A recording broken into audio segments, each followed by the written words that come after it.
Meron pong dalawang instances na atin pong nakita sa banal na pagbasa si San Jose.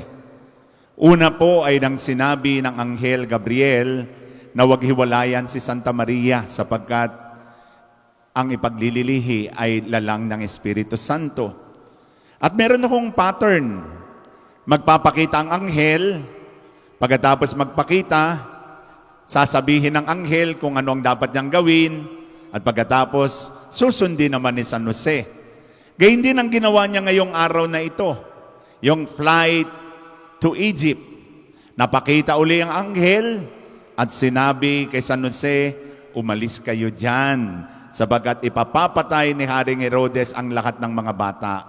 Pagkatapos niyang marinig, tumalima si San Jose, pumunta sa Ehipto. Wala hong question kay San Jose. Hindi siya nagtanong, wala siyang violent reaction, wala nga siyang dialogue Wala siyang sinabi, kundi para sa kanya ang mahalaga, the security of the family. Ang mahalaga ay mailigtas niya ang kanyang anak doon sa galit ni Haring Herodes. Kaya naman nakita po natin si San Jose is not a man who is bold in his words, but a man bold in his action. Hindi niya na tinitingnan yung mga difficulties, yung adjustment sa Ehipto, gaano kalayo, yung paghihirap. Wala siya nun. Ang mahalagay si Jesus at ang kanyang pamilya ay kanyang maingatan.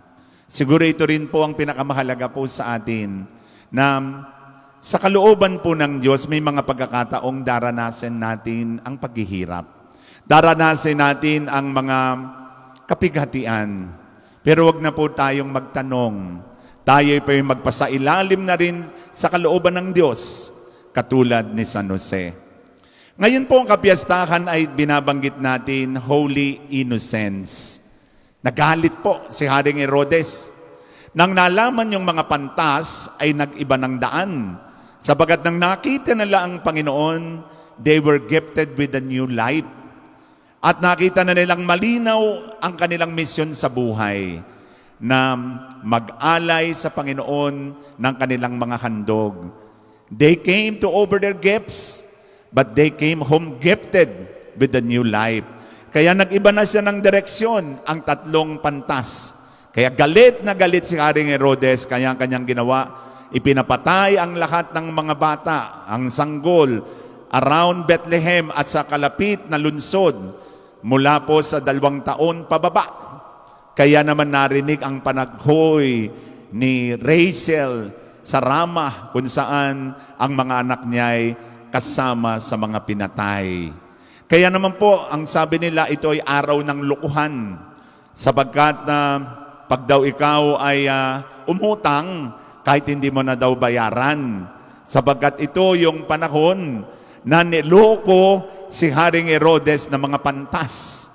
Pero mas maganda pong tingnan natin na ang kapiyastahan ito ay kapiyastahan ng mga Holy Innocents. The first martyrs of Christ na namatay hindi sa kanilang salita, hindi sa kanilang ginawa, kundi ang buhay nila ang kanilang inialay. Not all of us are called to die for the faith, but all of us are called to live our faith. May holy innocence inspire us to be holy in our word, in our action. At sana po, katulad din po ng mga pantas, mag-iba na rin po tayo ng landas. Because anybody who meets the Lord will be greatly transformed. Nabago po ang buhay ng mga pantas sabagat natagpuan nila ang Panginoon. Ikaw ba, kapatid? Natagpuan mo rin ba si Jesus?